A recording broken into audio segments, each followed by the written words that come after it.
Hello welcome in के study. तो आज इस वीडियो में हम क्लास 8 की एनसीईआरटी एक्सरसाइज 3.3 के क्वेश्चन नंबर 1, 2 और 3 का सॉल्यूशन देखने वाले हैं। तो चलिए शुरुआत करते हैं क्वेश्चन नंबर 1 से। देखो इस क्वेश्चन में क्या बोला गया है, गिवन ए पैरेललोग्राम ABCD, यानी कि यहाँ पे जो आपको दिख रहा है ना, ये क्या है, ये एक पैरेललोग्राम है। हमसे बोला गया complete each statement along with definition और प्रॉपर्टी यूज्ड। ठीक है, तो यार देखो सबसे पहले क्या लिखा हुआ है, AD। AD कहाँ पे है, ये रहा। तो भाई AD जो होगा वो किसके इक्वल होगा, अपनी अपोजिट साइड के। ठीक है, यानी कि BC के। तो यहाँ पे हम क्या लिखेंगे भाई, जो AD है वो BC के बराबर होगा, है ना। यहाँ पे क्या आएगा फर्स्ट पार्ट में कि जो AD है वो BC के बराबर है। अब क्योंकि हमें प्रॉपर्टी या डेफिनेशन लिखनी है तो यहाँ पे कौन सी प्रॉपर्टी लग रही है, AD जो है वो BC के बराबर इसलिए होगा क्योंकि जो पैरेललोग्राम होता है उसमें सामने सामने वाली साइड यानी कि अपोजिट साइड्स बराबर होती हैं। ठीक है, तो यहाँ पे हम क्या लिखेंगे, यहाँ पे हम लिखेंगे अपोजिट साइड्स बराबर होती हैं पैरेललोग्राम की। ठीक है, तो यहाँ मैंने लिख दिया opposite sides of parallelogram are equal.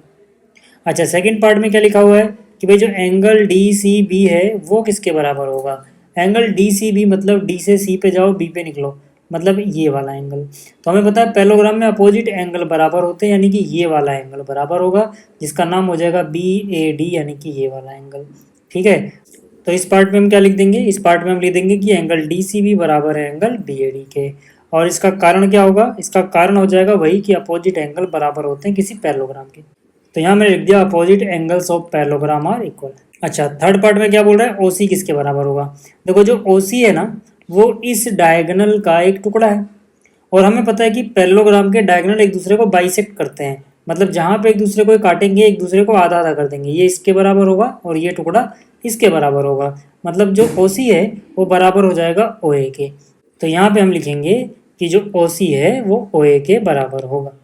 क्यों बराबर होगा, जो मैंने आपको बताया कि जो डायगोनल्स होते हैं किसी पैरेललोग्राम के वो बाइसेक्ट करते हैं एक दूसरे को। ठीक है। अच्छा, चौथे हिस्से में क्या बोल रहा है कि जो मेजर है एंगल DAB का और CDA का, इनका सम कितना होगा।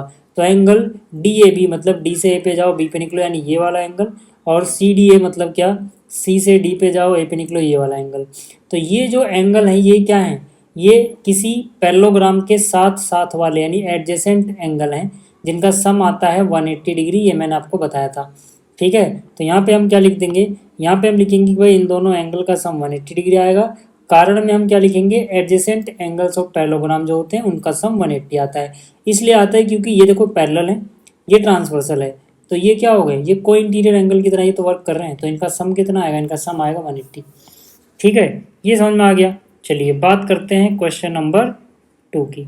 क्वेश्चन नंबर 2 में कह रहे हैं consider the following parallelograms, find the values of x y and z. जो अननोन वैल्यूज हैं एक्स वाई जेड की वो निकालो। तो यार देखो यहाँ पे अगर मैं इसके फर्स्ट पार्ट की बात करूँ तो पैरेललोग्राम दिया हुआ है हमें ABCD। ठीक है, अब यहाँ पे मुझे पता है कि पैरेललोग्राम जो होता है उसमें अपोजिट एंगल बराबर होते हैं, यानी कि y सीधा सीधा हो जाएगा 100 डिग्री। ठीक है, y सीधा सीधा अपने सामने वाले के बराबर हो जाएगा। रीजन में आप लिखोगे opposite angles of parallelogram are equal. ठीक है, तो यहाँ मैंने लिख दिया। अच्छा, y तो अपने को पता लग गया। अब मान लो कि मुझे x पता लगाना है, तो मुझे पता है कि ये और ये पैरेलल हैं और ये ट्रांसवर्सल की तरह काम करेगा। तो मतलब ये जो एंगल है इनका सम आएगा 180, क्योंकि किसी भी पैरेललोग्राम के दो लगातार आने वाले एंगल, या आप यूँ कह लो कि एक साइड के दोनों कोनों पे बने एंगल जिनको हम एडजेसेंट एंगल बोलेंगे, इनका सम आता है 180 डिग्री। ठीक है, तो यहाँ से हम बोल सकते हैं कि भाई x प्लस 100 जो होगा वो 180 डिग्री आएगा। क्यों, यहाँ पे आप बोलेंगे sum of adjacent angle is 180 degree. ठीक है, तो यहाँ मैंने ये लिख दिया। अब यहाँ से अगर आप x की वैल्यू निकालोगे 100 जाएगा माइनस में, यानी कि बचेगा 80। तो x की वैल्यू आ गई 80। अब z रह गया। ठीक है, y निकाल चुके हैं, ठीक है, x निकाल चुके हैं, z रह गया। तो z सीधा सीधा अपने सामने वाले के बराबर होगा यानी x के। तो z बराबर क्या हो जाएगा, x हो जाएगा।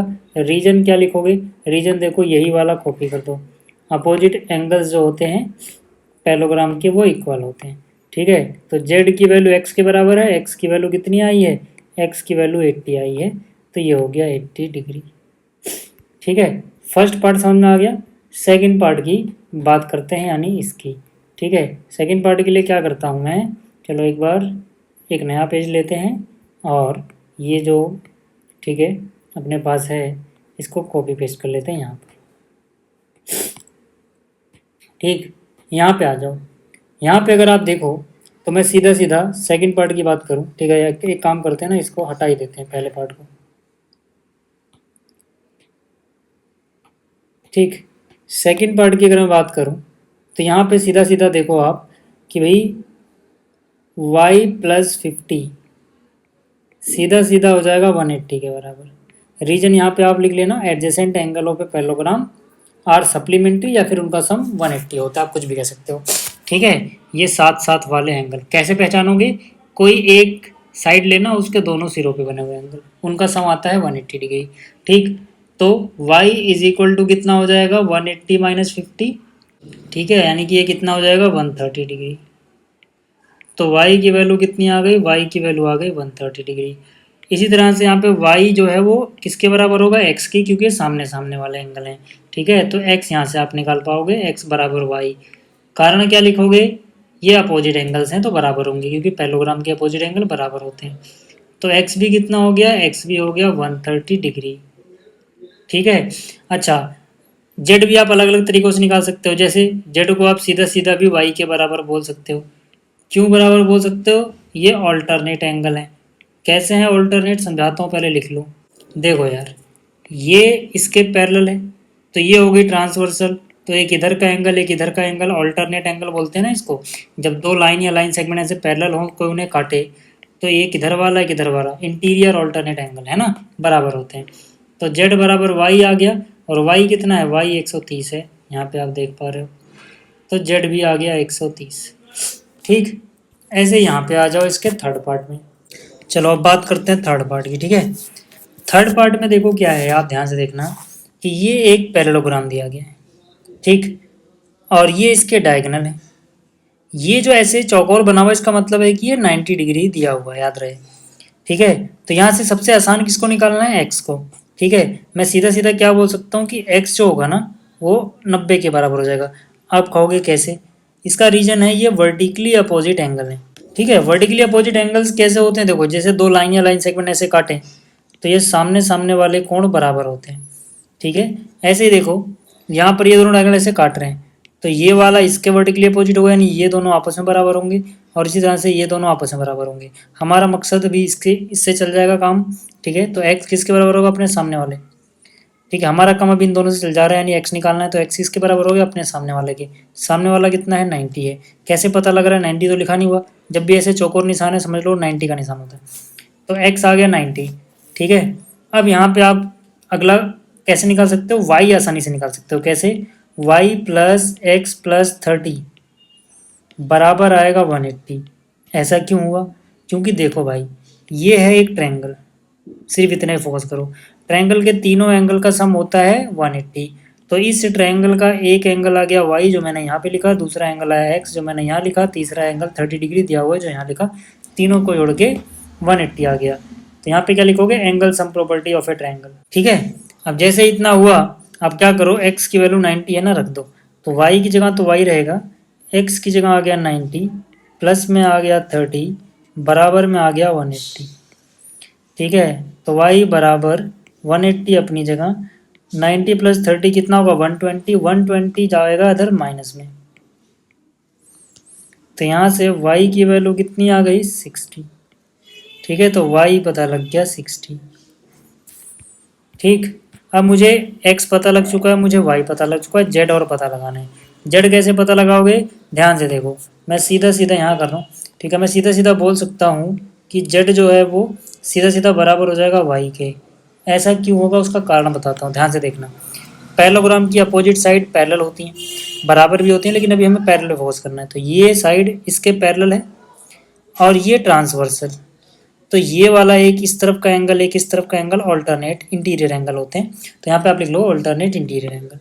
ठीक है, तो यानी जेड किसके बराबर हो गया? वाई के, और वाई कितना है? 60। कैसे पता लगा? यहाँ से आया। ठीक है, तो वाई के नीचे हमने 60 लिख दिया। ठीक है, तो इतने डिग्री आ गया। ठीक, अब बात करते हैं अगले पार्ट की। उसके लिए नया पेज ले लेता हूँ मैं और इसको कॉपी कर लेते हैं। ठीक, यहाँ पे चलो इसको मैं क्रॉप कर लेता हूँ। बात कर रहे हैं हम इस पार्ट की। ठीक, यहाँ पे देखो यार, यहाँ पे y निकाल सकते हो सीधा सीधा। y बराबर हो जाएगा 80 डिग्री के, कारण क्या लिखोगे, opposite angles of a parallelogram are equal, क्योंकि y और ये 80 ये आमने सामने वाले एंगल है, आपस में बराबर होंगे। ठीक है, इसी तरह से यहाँ पे मैं कह सकता हूँ कि x प्लस 80 बराबर 180। यहाँ पे आप क्या लिखोगे, adjacent angle of a parallelogram. क्यों, क्योंकि ये देखो एक ही साइड के दोनों सिरों पे बने हुए एंगल क्या होते हैं, एडजेसेंट एंगल। तो पैरेललोग्राम की अगर एक साइड है उसके दोनों सिरों पे एंगल है तो उनका सम हमेशा 180 ही आता है। ठीक है, तो x और 80 कितना हो जाएगा, 180। तो यहाँ से x की वैल्यू 80 गया माइनस में, यानी 100 डिग्री आ गई। ठीक है, और इसी तरह से आप सीधा सीधा बोल सकते हो कि देखो यार, z तो बराबर हो जाएगा y के, क्यों, ऑल्टरनेट इंटीरियर एंगल। कैसे, देखो ये पैरेलल है इसके, तो ये हो गई ट्रांसवर्सल, तो एक इस तरफ वाला एंगल एक इस तरफ वाला एंगल बराबर होते हैं, यानी कि z y के बराबर होगा, और y आया हुआ है अपने पास 80 डिग्री। ठीक है, आप कोरस्पॉन्डिंग एंगल वाला तरीका भी लगा सकते हो, जैसे ये और ये कोरस्पॉन्डिंग। क्लियर हो गया, चलो ये हो गया। आप बात करते हैं थर्ड पार्ट की, उसके लिए मैं क्या करता हूँ, इसको यहाँ से कॉपी कर लेता हूँ। ठीक है, थर्ड पार्ट के लिए नया पेज लेते हैं। ठीक है, और यहाँ पहले थर्ड पार्ट पेस्ट करता हूँ। थर्ड पार्ट देखना भाई अब।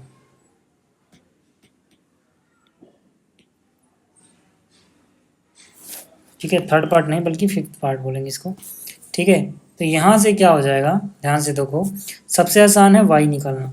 y सीधा सीधा 112 डिग्री, क्यों, opposite angle of a parallelogram. ये एक पैरेललोग्राम है, तो ये आमने सामने वाले एंगल बराबर होंगे, तो y 112 हो जाएगा, कारण लिखोगे opposite angle of a parallelogram. ठीक है, जैसे y पता लगा, अब हम क्या बोल सकते हैं, x प्लस वाई प्लस 40 ये बराबर होगा 180 डिग्री के। क्यों बराबर होगा, ध्यान से देखो, ये एक ट्रायंगल है, ट्रायंगल का एक एंगल हो गया y, दूसरा हो गया x, तीसरा ये 40।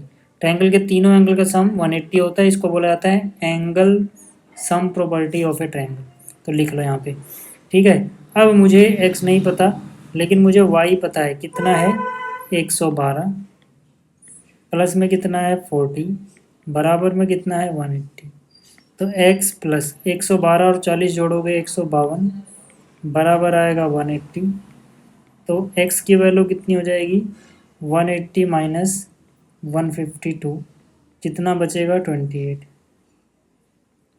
तो x आ गया 28 डिग्री। ठीक है, जैसे ही x पता लगा, आपको पता है कि z और x बराबर होंगे, क्यों, ऑल्टरनेट इंटीरियर एंगल। कैसे पता लगा, ध्यान से देखना फिर से, ये वाली साइड इसके पैरेलल है, मैं इसको थोड़ा बड़ा करता हूँ तो वो आपको ज़्यादा अच्छे से नज़र आएगा। ठीक है, ये पैरेलल है, ये ट्रांसवर्सल, तो ये वाला एंगल इसके ऑल्टरनेट एंगल होगा, तो यानी कि ये x है और ये z है, यानी कि z और x बराबर होंगे। ठीक, तो यहाँ से z is equal to x, x कितना है 28 डिग्री, अभी निकाला था हमने। ठीक है, तो ये आ गया। चलिए अब बात करते हैं अगले क्वेश्चन की। अगला जो क्वेश्चन है क्वेश्चन नंबर 3, इसमें कह रहा है can a quadrilateral ABCD be a parallelogram if.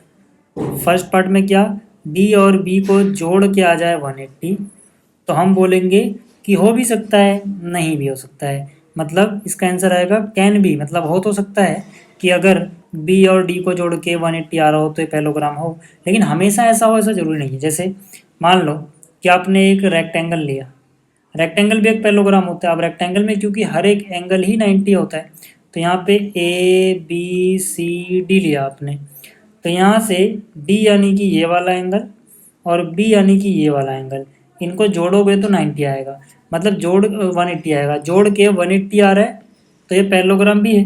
लेकिन ऐसा भी तो हो सकता है कि मान लो ये हुआ 110 डिग्री, काइट बना दिया, ये हुआ 10 डिग्री, तो 110 सॉरी ये हुआ मान लो 70 डिग्री।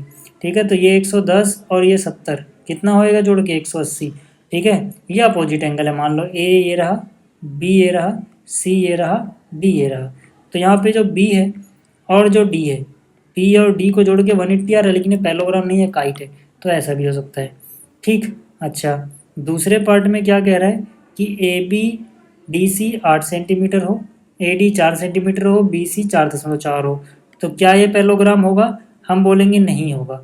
क्यों? क्योंकि ध्यान से देखो, जब आप नाम लिखते हो ना तो किसी एक तरफ से चलना होता है। जैसे अगर ये ABCD है, मैंने A यहाँ लिखा, B यहाँ लिखा, तो C इसके बाद यहाँ ही लिखना पड़ेगा और D यहाँ आएगा। ठीक है। अब यहाँ पे कह रहा है कि AB और DC तो 8 है। AB मतलब ये रहा 8 सेंटीमीटर, DC मतलब ये रहा 8 सेंटीमीटर। लेकिन जो AD है वो 4 है, लेकिन BC 4.4 है। अब आपको पता है कि यार ये वाली साइड बराबर होनी चाहिए थी इसके, इस साइड के, लेकिन ये तो 4.4 है और ये 4 है, बराबर नहीं है। बराबर नहीं होगा तो पैरेललोग्राम नहीं हो सकता, क्योंकि पैरेललोग्राम में अपोजिट साइड बराबर होनी चाहिए। तो इसका हम क्या लिखेंगे? इसमें हम लिखेंगे नहीं, ये कभी भी, ठीक है, सेकंड पार्ट वाला पैरेललोग्राम नहीं हो सकता, क्योंकि इसमें AD और BC बराबर नहीं है।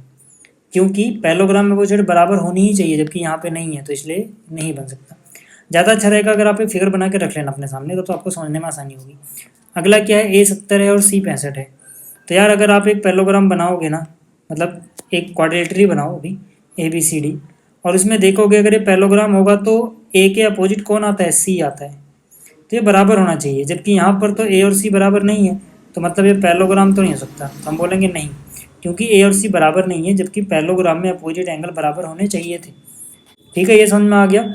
इसके अलावा अगर आपको क्लास मैथ्स में कोई भी डाउट है, आप मुझसे व्हाट्सएप पे अपने डाउट पूछना चाहते हैं, साथ ही साथ क्लास 8 मैथ्स के सभी बेसिक से एडवांस तक की चीज़ें पढ़ना चाहते हैं मैथ्स की, तो आप कॉन्सेप्ट बूस्टर कोर्स ज्वाइन कर सकते हैं। पूरे साल की फ़ीस रहेगी 399, मतलब इसमें आपको कंप्लीट ईयर का गाइडेंस मिलेगा, सारे चैप्टर, सभी कॉन्सेप्ट, साथ में पूरे 1 साल का व्हाट्सएप पे डाउट पूछने का मौका। ठीक है, सिर्फ 399 में। तो इसके लिए आपको एक स्टडी ऐप डाउनलोड करना है प्ले स्टोर से। तो चलिए, इस वीडियो में इतना ही, जल्दी मिलेंगे अगली वीडियो में। इस वीडियो को देखने के लिए धन्यवाद।